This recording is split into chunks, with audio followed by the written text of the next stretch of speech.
Secret Service says, let's get out of here. Let's get out of here. He said, Mayor, I don't think I want to get out of here. I want to make sure my people are okay first. I don't know what that gun thing's all about. Donald Trump being shot at is incredibly unsurprising, given the fact that, as you said, Piers, there's been an attempt to turn him into Orange Hitler. My initial reaction was, oh my God, they shot him, but it looks okay. But the whole point is that no one actually believes that. And that's where the dishonesty comes in. Democrats don't actually believe that Donald Trump is Hitler. As your former guest said, you never know what a man is like until his life is in jeopardy. Right. And we find out. We find out if he's a leader or average or a coward. Right? He's a leader. Hey fam, welcome and welcome back to One and Done. In this video, we're going to be jumping on board with Piers Morgan on Uncensored.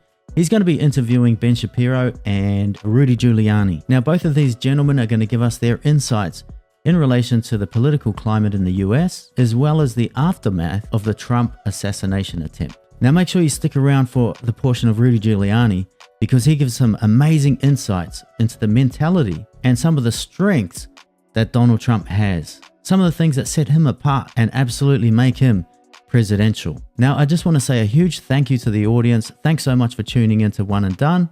In about 7 months, we've gone up to 1,500 subs. We're loving the support. Our next goal is to get to 2,000. So don't forget to hit that like, smash the subscribe, ring the notification bell, and let's roll that tape. An extraordinary moment in history. Donald Trump coming literally within an inch, maybe less, of being assassinated.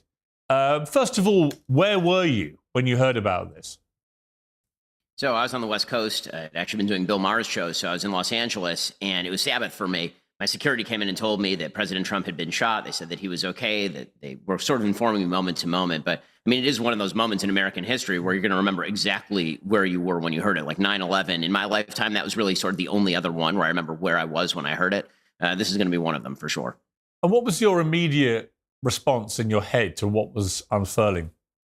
I think that my immediate response was shock, but not surprise. And I think, unfortunately, that was the response of a lot of Americans was, I'm shocked that this would happen in the modern age. We haven't had the assassination of a political figure, a really serious attempted assassination, since Ronald Reagan in the early 80s.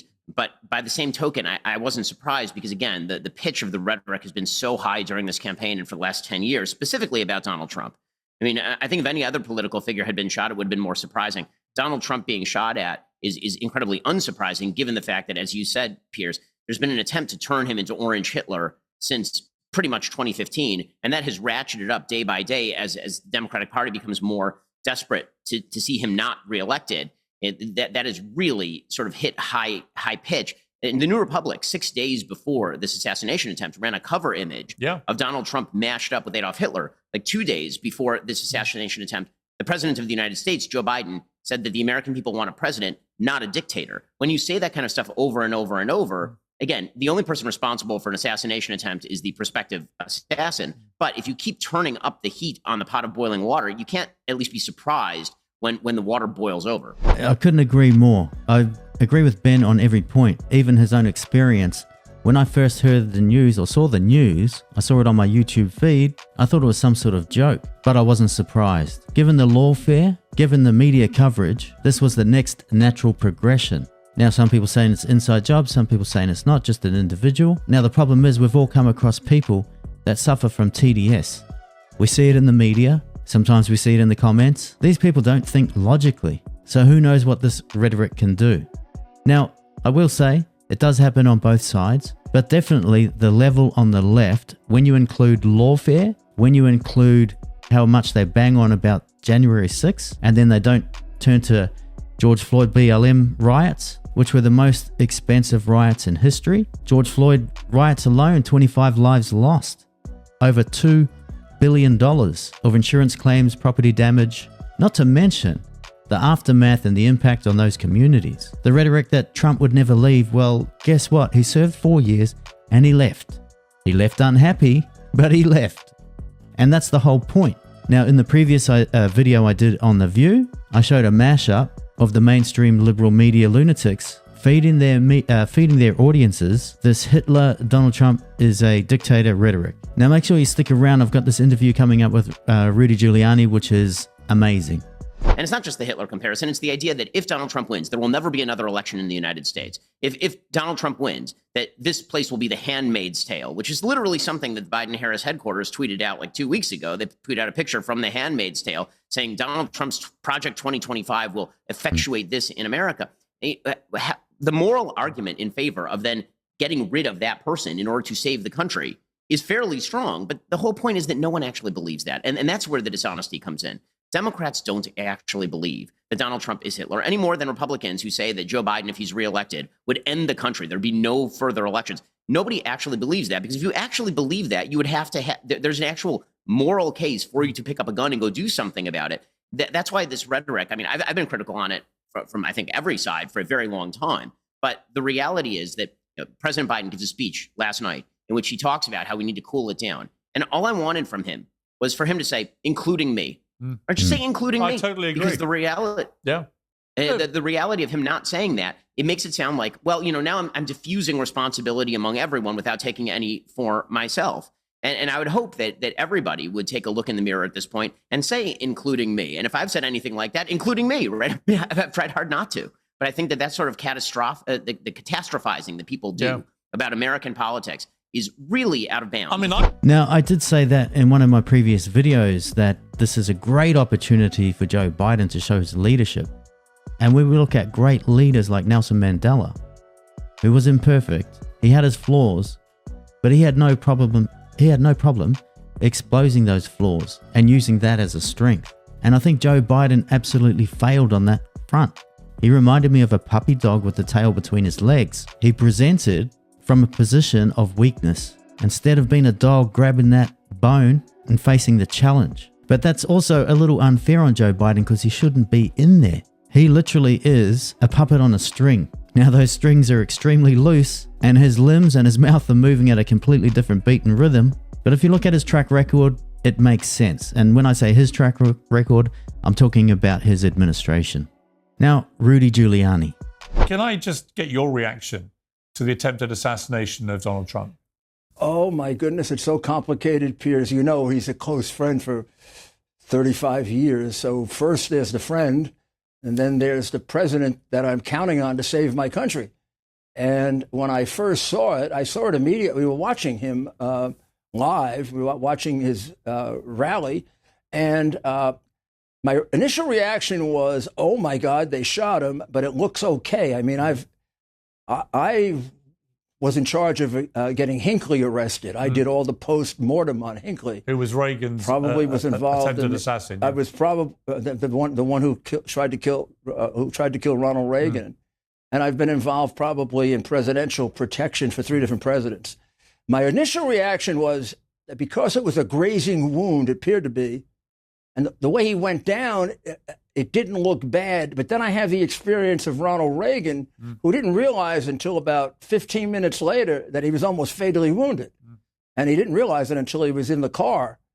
So you always have to worry about that. And I was very heartened when he got up. I wasn't happy with the security, which is a different, maybe nitty-picky, but I was in charge of it, and those guys wouldn't be doing security again, at least the ones in the front who didn't have them covered. He made it a little difficult by pushing his head up. Yeah, let me ask you about several aspects of what went on in terms of the protection or lack of it that he received. First of all, are you staggered that the Secret Service would have allowed a young 20-year-old with a semi-automatic rifle to get onto a roof so close to where Donald Trump was speaking? Yeah. If we don't get this solved definitively, we're going to have another Lee Harvey Oswald. There's absolutely no sensible explanation for that building not being covered. For 2 reasons, Piers. 1, line of sight to kill him. But number 2, another reason, which I've checked out with my former police officials, including Bernie Carrick and the people who were in charge of presidential security for me. After all, we did it 100 times. Right. That building was a perfect vantage point to watch the crowd. I'd have put 5 of my cops up there. Right. Anything going on in the crowd, you're going to see it from above a lot better than being in the crowd. For the life of me, I can't figure out who the professionals were that decided to give up that building. So two things have somebody's got to emerged. answer that question. Well, two things have emerged really about it. One is that initially, obviously, we've seen video footage of members of the public alerting police on the ground to what they were seeing on the roof. And some of it goes on for 30, 40 seconds. In fact, let's take a look at part of one of these videos. Yeah, someone's on top of the roof. Look. There he is right there. Right there, you see him? He's laying down. You see him? Yeah, he's laying down. Instead, I'm here with you fighting like hell to get a Senate. What's happening? And to make sure we take back. Yeah, look. There he is. Easy, because we have millions and millions of people in our country that shouldn't be here. We have criminals. We have drug dealers. We have people that should not be here. Right on the roof. I mean, it's almost beyond understanding. My goodness. That you've got members of the public. It is, Piers. I mean, they're shouting out the guys on the roof, and you're like, "Where is the Secret Service? Where are the police? What's happening here?" I mean, I've gone over this with professionals, who did it for me, and New York probably protects the president more than any place, and we do it, I think, perfectly. It's a great example, and these people are in a state of shock at what happened here. But let me say about President Trump first. I'm so proud of him. As your former guest said, you never know what a man is like until his life is in jeopardy. Right. And we find out. We find out if he's a leader or average or a coward. Right? He's a leader. The instinct to get up and show people he's okay is just the natural instinct of a born leader. Now, I saw him do that in Nevada in October of 2016. Where there was a warning that there was a gun in the crowd. I remember. The Secret Service, quite rightly, went batty. They went batty. I was there with my son, Andrew. I had just introduced him. He gets pushed off the stage, almost like, and my son was shocked. He never realized somebody would treat a president like this. They're treating him like a football player they're trying to hurt. They hit him. They get him off the stage. They push him in the back. I go in the back with him, and I start talking to him. He's perfectly calm. Secret Service says, let's get out of here. Let's get out of here. He said, Mayor, I don't think I want to get out of here. I want to make sure my people are okay first. I don't know what that gun thing's all about. They said, well, they could be anywhere. They could be anywhere. He said, who's in charge here, me or you? And they said, well, you are. You're the candidate. He said, we're staying. He stayed. Everything got resolved. He went out and he finished his speech. I wrote him a text that night. I said, you just answered every question as to whether you can be president. This is what we need in the White House. Absolute facts. Wow, isn't that interesting? I didn't actually know that story. So this is not uncommon for Trump to be prepared to put his life on the line for the greater purpose. And in this case, he feels responsible to get this country back on track. He feels responsible, and he knows he needs to be president to get not only this country back on track, but also to stop World War III. And I just thought that was an amazing insight from Rudy Giuliani. He's right. This is exactly what this country needs. And yes, you are more than fit to be president. Now, I must admit, I was impressed with the way he's handled himself throughout all of these trials. This lawfare waged by his opposition, the Democratic Party, a lesser man would have crumbled and fallen to bits. You have to give a lot of credit to his wife, Melania. Now that is a strong woman right there. And then look at the rest of Trump's children. And they're adults. And they're behaving like adults. They're not like Hunter Biden acting like a child. These guys are responsible. They're married. They have family. They have a father. They have a strong leader. And everyone's going to say, but he's not No, he's not perfect. No one's perfect. Show me a person that's perfect. But thankfully, he has the attributes that he has, because they're going to be needed for the next 4 years. Now, speaking of lawfare, some breaking news coming out of Florida. There's another extraordinary story developing today. The judge in Florida has dismissed a criminal case relating to classified documents found at Donald Trump's Mar-a-Lago estate. That's another major legal win for Trump. This attempt to weaponize the justice system against him has pretty much spectacularly backfired. I mean, they went first with the Stormy Daniels attempt. over him, shuffling paperwork to hide the fact he paid a porn star for an alleged one-night stand 20 years ago. It all sounded ridiculous at the time it was being brought against him. It turned out to be ridiculous. He got convicted, but off the back of that, his poll ratings surged even higher, and he got about $150 million worth of donations in about 2 weeks. I mean, none of this strategy from the left has worked, has it? The attempt to go after him and try and incarcerate him to stop him being re-elected. I mean, that is clearly true. I'm a religious person, and so, I tend to see the hand of God in history. It's kind of hard not to see the hand of God when you realize, as you said at the very top of the show, Piers, that if Donald Trump turns his head about 2 inches, he's dead at this point. There's something happening that I don't think anybody can really explain without reference to something that they don't understand happening with regard to President Trump. As far as the dismissal of the documents case, once again, that documents case was the most serious of the cases against President Trump. Judge Eileen Cannon may be reversed on appeal. It'll be too late for the election. And there's a very clear effort to use the legal system to prohibit Donald Trump from becoming president of the United States again. Everybody could see it, and it's not going to work. There are a lot of reports today that House Democrats are basically in a state of surrender about this election. They feel that Donald Trump has already won it. It's way too early to ever say that. I mean, we're only in July at this point. There could be something unprecedented that happens, since we've now had 2 unprecedented things happen in the last month: the collapse of President Biden on the stage, at least imagistically, and then the attempted assassination of President Trump. So there's a long way to go. With that said, is Donald Trump clearly the front runner at this point? Would it be shocking if he lost this? I would be shocked if he lost this election at this point. I cannot see anything but a Trump victory now.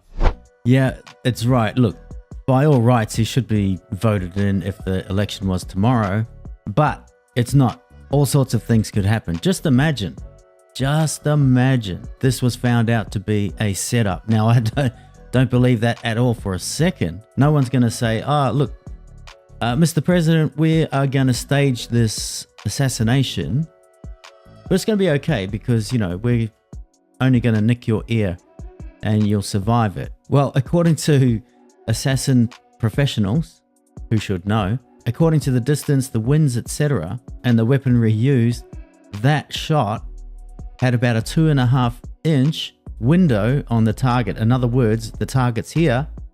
That bullet could have landed anywhere within 2.5 inches of the target. So you can't really set that up, can you? But short of any other scandal, this surely is a shoo-in. And we're going to finish up with some more Rudy Giuliani. When he was able to stand back up and raise his fist and say defiantly, fight, fight, fight, whilst covered in blood and so on, he was surrounded by Secret Service. And again, I was reminded of what happened with Reagan, that when he got shot, the first reaction of his detail was just to scramble him into the car as fast as humanly possible. But here, they seem to allow the principal, the president, to stand up and have his head exposed without knowing, they couldn't have known, that there might have been other shooters. Was that, again, a failure by the Secret Service? Yeah. I'd say you'd have 2 failures, though, and you'd have to evaluate them differently in the morning after, because they'll review this. Where he is absolutely making an attempt to communicate with the American people, you can't stop him. But there were times in which, when he was preparing for that, they also had his face exposed. And those are the ones that are the ones that they should be able to prevent. When he decided, I'm going to put that fist up and say fight, nobody in the world was going to stop him. And he is the president of the United States. And then when he got over to the car, he did a similar gesture of, I'm fine, I'm okay. Now, that's really important, because America, whoever the president or presidential candidate is, when we lose a president, we go into a state of depression. We go into a state of shock. You remember after the Kennedy assassination, even after the attempt on Reagan, the idea that he let the American people know, I'm okay, and this time it sustained itself. It wasn't as bad as it originally looked. That was a great thing to do. And it shows what a great leader he is and what a brave man. You don't know that about a man. And that's what we need right now. Our country is in the worst shape it's been in my lifetime. We need the best president we can get right now. Have you had a chance, Rudy, to talk to Donald Trump since the attack? Yeah. And he had, you wouldn't know what happened. Tell me. He's remarkable. He's remarkable. You know him. You know him really well, inside and out. And no matter what you might disagree about or not like about him, I don't think there's anybody that's going to tell you this man doesn't have extraordinary courage and determination. And the more you try to stop him, the better he gets. I used to tell him, I'm going to really worry. I'll start worrying now when you're ahead. Because you are the greatest candidate from behind I've ever seen in my lifetime. I'm afraid if you get too far ahead, you're going to get lazy. Somebody's coming after him. He's at his best. And they also say that, remember, even with debates, he's best in counterpunching. Remember the debate? Like, I didn't understand that question. I don't think anybody else did. I mean, that was a Reagan-like answer, not delivered in anger. Delivered matter-of-factly. I definitely detected in that debate, I detected a very different tone from Trump. I just feel like he realizes he may well get reelected. And I would not be at all surprised to see him pivot to be a more moderate president second time around. I think a couple of reasons, and I think Dan and you were onto something there before. Look, no matter who you are and no matter how strong you are, when you go back and reflect, I could have died, it changes you. Yeah. It happened to me on September 11th. All during the day, I had too much adrenaline to realize it. And then the governor told me he thought I was dead late at night. And I said, why? Well, he said, you were trapped in a building for 40 minutes.